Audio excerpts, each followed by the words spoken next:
मरने के बाद तुलसी और गंगा जल क्यों रखते हैं मुंह में? वीडियो स्टार्ट करने से पहले चैनल को सब्सक्राइब कर लें। अगर आपको ऑनलाइन शॉपिंग करना है तो डिस्क्रिप्शन में लिंक दे दिया, वहां से जाके आप खरीद सकते हैं। एक समय की बात है, एक बार माता पार्वती भगवान शिव से कहती हैं, हे प्रभु, मेरे मन में एक शंका है, कृपया मेरा मार्गदर्शन करें। तब भगवान शिव बोले, हे देवी, क्या है तुम्हारी शंका? कृपया बताओ। तुम्हारी शंका का निवारण करके हमें प्रसन्नता होगी। तब माता पार्वती कहती हैं, हे प्रभु, जब कोई मनुष्य मृत्यु के बाद तुलसी पत्र का जल अपने मुख में रखता है तो तथा रोज तुलसी में जल देने से क्या होता है तथा उस मनुष्य को कौन से फल की प्राप्ति होती है? तब भगवान शिव कहते हैं, हे देवी, तुमने जो प्रश्न पूछा है वह समस्त मानव जाति के कल्याण हेतु अत्यंत उपयुक्त है। हे देवी, तुलसी पत्र से संबंधित मैं आपको एक पवित्र कथा सुनाता हूँ। आप इस कथा को ध्यान से सुनें। तब माता पार्वती कहती हैं, हे प्रभु, मैं इस कथा को पूरे ध्यान से सुनूंगी और लोक कल्याण हेतु इस कथा का प्रसार भी करूंगी। तब भगवान शिव कथा सुनाना आरंभ करते हैं। हे देवी, गंगा तट के किनारे एक भील परिवार रहता था, जिसमें 5 भाई अपनी बहन के साथ रहते थे। उनके माता पिता किसी बीमारी के कारण गुजर गए थे। बहन सबसे छोटी थी और वह मेरी बहुत बड़ी भक्त थी। वह हर दिन सुबह तुलसी में जल चढ़ाती थी, नित्य रूप से पूजा पाठ करती थी। यह 5 भाई हर रोज जंगल में जाकर शिकार करते थे और जो भी मिले उसे घर लाकर पकाकर खाया करते थे। उनका यही नित्य काम था और बहन घर के सभी काम करके भाइयों की सेवा करती थी, उनके लिए खाना बनाती थी। फिर एक दिन खाना बनाते हुए उसका हाथ एक चाकू से मछली को काटते हुए कट गया और उसके हाथ से खून बहने लगा। तो उसने जब उस रक्त को दीवार से पोंछना चाहा तो सोचा कि अगर भाइयों को इस बात का पता लगा तो उन्हें बहुत कष्ट पहुंचेगा। अगर कपड़ों से पोंछ लूं तो वह भी उनकी नज़रों से नहीं बच सकता है। इसलिए उसने उस रक्त को मछली में ही डालकर मछली को पका लिया और जब रात को भाइयों ने मछली को खा लिया तो वे भाई उंगलियां चाटते ही रह गए, क्योंकि उन्हें वह खाना बहुत पसंद आया। फिर सबसे बड़े भाई ने बहन से पूछा कि आज खाने में क्या मिलाया है जो इतना स्वादिष्ट बना था? तो उसने कुछ भी नहीं बताया। फिर अगले दिन खाने का स्वाद पुराने जैसा ही था। इसलिए बड़े भाई ने बहन को कसम दिलाई कि उसने खाने में क्या मिलाया था। तब बहन ने अपने हाथ के रक्त के बारे में अपने भाइयों को बता दिया। तब बड़े भाई के कुटिल दिमाग में एक बुरा ख्याल आया, क्यों ना हम अपनी बहन को ही मारकर खा जाएं, क्योंकि उसके रक्त की चंद बूंदें ही इतनी स्वादिष्ट थी, तो फिर उसका मांस कितना स्वादिष्ट होगा और मुलायम होगा। अगले दिन बड़ा भाई अपनी वह कुटिल योजना सारे भाइयों को बताता है और सबसे छोटे भाई को छोड़कर सारे भाई राजी भी हो जाते हैं। तब बड़ा भाई अपनी बहन की हत्या करने की साजिश करता है। दूसरे दिन वे सभी बहन अपनी बहन की शादी कराने हेतु उसे दूसरे गांव चलने के लिए मना लेते हैं। फिर वे सभी अपनी बहन के साथ रास्ते की एक छोटी सी गुफा में ले जाकर उसे बांध देते हैं और उस पर बाणों से वार करना शुरू कर देते हैं।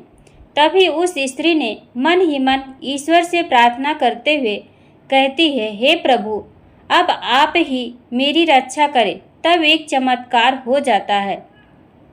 सबसे बड़ा भाई बाण तो चलाता है, लेकिन उसका बाण निशाना चूक जाता है और बार बार प्रयास करने के बाद भी उसका निशाना बार बार चूक जाता है। फिर दूसरे भाई भी एक एक करके बाण चलाते हैं और उन सभी का भी निशाना चूक जाता है।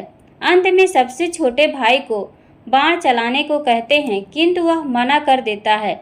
तब सभी भाई उसे ही जान से मारने की धमकी देते हैं। तो उसकी बहन स्वयं मुझसे विनती करती है हुई बोली, हे प्रभु, अब आप मेरे छोटे भाई की रक्षा करें और मेरे प्राण ले लीजिए। ऐसा कहते ही सबसे छोटे भाई का बाण बिना निशाने के ही बहन के सीने को भेद जाता है। तब वह चार भाई अपनी ही सगी बहन को काट कर पकाते हैं और आपस में परोसते हैं और अंत में सबसे छोटे भाई को उसका सिर खाने को देते हैं। वह अत्यंत दुखी होकर मन ही मन बहुत रोता है और उसने अपने कपड़ों में एक मछली का टुकड़ा छुपा कर रखा था, तो उसने उस मछली को ही खाने में मिलाकर खा लिया। खाते समय उसने अपने पात्र के नीचे एक छोटा सा गड्ढा खोदकर उसमें अपनी बहन के सिर और हाथ पैर के टुकड़े डाल दिए। फिर वे सब वहाँ से चले जाते हैं। दूसरे दिन छोटा भाई इस जगह पर आकर एक बांस का पेड़ अपनी बहन की याद में लगा देता है और उसे रोजाना पानी देता है। इसी तरह कुछ दिन बीत जाने के बाद एक साधु उस बांस के पास मल मूत्र त्यागने हेतु जाते हैं, तो वहाँ से आवाज़ आती है, हे साधु महाराज, आप इस जगह पर मल मूत्र का त्याग ना करें। तभी वह साधु आश्चर्य से एक बांस के टुकड़े को काटकर अपने साथ रखते हैं और उसकी एक बांसुरी बना लेते हैं। जब भी वह साधु बांसुरी बजाता था तो उसमें से एक स्त्री की सुंदर गीत गाती हुई आवाज़ आती थी। वह साधु उस बांसुरी को बजाते और द्वार द्वार जाकर भिक्षा मांगते उसी से अपना जीवन यापन करने लगा। कुछ समय बीतने के बाद वह साधु उस बड़े भाई के घर के पास गया तो उस बांसुरी से आवाज़ आने लगी कि इसी दुष्ट ने मेरी हत्या की है। ऐसा सुनते ही बड़ा भाई घर से भागते हुए आया और उसने उस साधु को अपने द्वार से आगे भगाया। फिर इसी तरह वह साधु उन चार भाइयों के द्वार पर जाता है, किंतु वह सभी भाई साधु को वहां से भगा देते हैं। साधु को तब कुछ हद तक यह बात समझ में आ जाती है कि जिस स्त्री की आत्मा इस बांसुरी में रहती है उसका इन लोगों के साथ जरूर कुछ नाता होगा, किंतु बेचारा साधु उन सभी के साथ कुछ भी नहीं कर सकता था। साधु फिर अंत में पांचवें भाई के द्वार पर जाता है। तभी वह बांसुरी कहती है, यही मेरे प्रिय भाई का घर है। जब घर में बैठे दुखी भाई को अपनी बहन की पुकार सुनाई दी तो वह भागते हुए घर के बाहर आता है, किंतु वह देखता है कि एक साधु बांसुरी लेकर द्वार पर खड़ा है। तो उस साधु ने उसे बताया कि यह आवाज़ इस बांसुरी से आई है। तब वह भाई उस साधु से विनती करते हुए बांसुरी मांगता है। वह साधु उस बांसुरी को पांचवें भाई को देता है और वहाँ से चला जाता है। फिर वह भाई अपनी बहन की आवाज़ वाली बांसुरी बजाता है तो कहती है, हे भाई, मुझे पता है तुम मुझसे बहुत प्रेम करते हो, किंतु मेरी मुक्ति के लिए तुम हर दिन घर की तुलसी में जल चढ़ाओ तथा भगवान श्री हरि विष्णु का प्रत्येक दिन पूजा पाठ करो। अपनी बहन की बातों को मान कर वह भाई नित्य दिन तुलसी में जल देता और घर में भगवान विष्णु की पूजा पाठ करता था। एक दिन जब वह भाई तुलसी को जल देते हुए मन ही मन भगवान विष्णु के नाम का जप कर रहा था, तब स्वयं भगवान विष्णु उसी तुलसी के पौधे से उस गरीब भाई के घर में प्रकट हुए। फिर वह भाई तुरंत भगवान विष्णु के शरण में आया और सच्चे मन से स्तुति करने लगा। तब भगवान विष्णु ने उस भाई को तुलसी पत्र का जल उस बांसुरी में डालने को कहा और उसने भगवान विष्णु का नाम लेते हुए उस बांसुरी में तुलसी पत्र से जल डाला। भगवान विष्णु के आशीर्वाद से उस स्त्री का पुनर्जन्म हुआ, जिसके बाद वह स्वयं उस बांसुरी से बाहर आ गई। तब उन दोनों भाई बहन को भगवान विष्णु ने तुलसी के संबंध में महत्वपूर्ण ज्ञान दिया था। फिर भगवान शिव कहते हैं, हे देवी, वह ज्ञान अब आप भी ध्यान से सुनो। तुलसी को देवी लक्ष्मी का ही रूप माना जाता है तुलसी में हर रोज जल चढ़ाने से जीवन की सभी परेशानियां दूर होती हैं और सुख शांति आती है और धन का लाभ होता है। तुलसी में जल चढ़ाते समय चंदन का तिलक लगाना शुभ माना जाता है।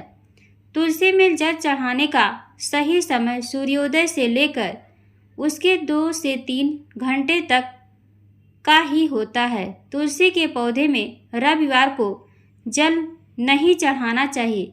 मंगलवार को तुलसी में जल चढ़ाने से भगवान विष्णु और देवी लक्ष्मी दोनों ही प्रसन्न होते हैं। रोज सुबह स्नान के बाद तुलसी में जल अर्पित करने से जीवन के दुर्भाग्य दूर होते हैं। फिर भगवान शिव कहते हैं, हे देवी, मृत्यु ही जीवन का परम सत्य है। मृत्यु के उपरांत व्यक्ति का विधि पूर्वक अंतिम संस्कार करने का विधान है, जिससे उसके शरीर को मुक्ति मिल सके और वह एक शरीर को त्याग कर दूसरा शरीर धारण कर सके। इस प्रकार से जब व्यक्ति मोक्ष की प्राप्ति करता है तो उसे सभी पापों से मुक्ति मिलती है। मृत्यु के समय मुंह में गंगा जल डालना चाहिए, जिसका कारण है कि गंगा जल कभी खराब नहीं होता है और गंगा जल की कुछ बूंदें ही मृत्यु उपरांत व्यक्ति के लिए मोक्ष के द्वार खोल देती है। मृत्यु के समय व्यक्ति के मुख में गंगा जल डालने से उसे कई शारीरिक कष्टों से मुक्ति मिल जाती है और आसान मृत्यु मिल जाती है। यदि मृत्यु के समय व्यक्ति के मुंह में तुलसी की पत्तियां रखी जाती हैं तो मरने वाले व्यक्ति की आत्मा को भगवान विष्णु का आशीष प्राप्त होता है और संसार की मोह माया से मुक्ति मिलती है। वहीं शरीर के सारे कष्ट दूर हो जाते हैं और आत्मा सभी बंधनों से भी मुक्त हो जाती है। तुलसी के नाम से ही यमलोक में जो कष्ट देने वाले राक्षस हैं वह शांत हो जाते हैं और यह मार्ग आसान हो जाता है तथा मोक्ष मिलता है। इसलिए मोक्ष के लिए ही गंगा जल और तुलसी का सेवन मृत्यु के समय किया जाता है। हर हर महादेव। आप और आपके माता पिता सदैव स्वस्थ रहे। आपको ढेर सारा प्यार, ढेर सारा धन्यवाद। प्रिय दोस्तों, आज की वीडियो में बस इतना। हमारे द्वारा शास्त्रों के अनुसार दी गई जानकारी आपको अच्छी लगी हो तो कमेंट बॉक्स में राधे कृष्ण जरूर लिखिए। वीडियो को एक लाइक कर अपने फैमिली फ्रेंड्स में शेयर जरूर कर दें। ऐसी इन्फॉर्मेशन वीडियो देखने के लिए हमारे चैनल को सब्सक्राइब कर बेल आइकन को प्रेस कर लें, ताकि जब भी मैं कोई नया वीडियो डालूँ उसका नोटिफिकेशन आपके पास सबसे पहले पहुँचे। वीडियो देखने के लिए आप सभी का बहुत बहुत धन्यवाद। Thank you. जय हिंद, जय भारत।